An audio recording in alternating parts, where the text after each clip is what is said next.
Pene ang gagamitin natin sa tuna carbonara. Carbonara.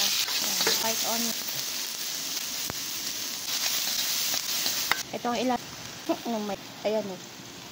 Oh, ha. Every tuna mercury tested. Safe catch. O, diba yellowfin tuna pala to? Oo. Dalawa ilalagay natin. Ano? Ayan o. O, diba safe catch? Wild ahi. Ano ba to? Yellowfin tuna. Hahahay.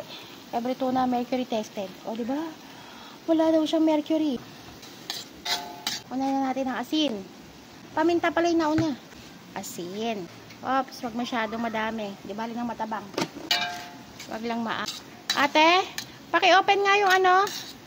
Yung...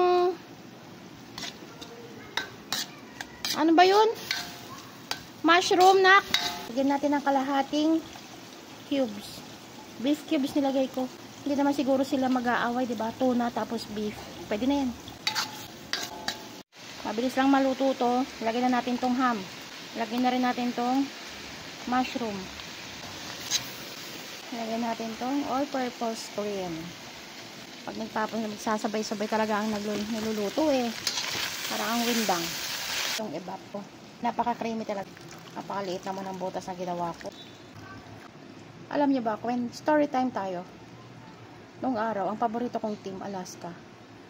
Shout out kila Jolas, Dorendes, Abarrientos, Jeffrey Carriazo. O, diba?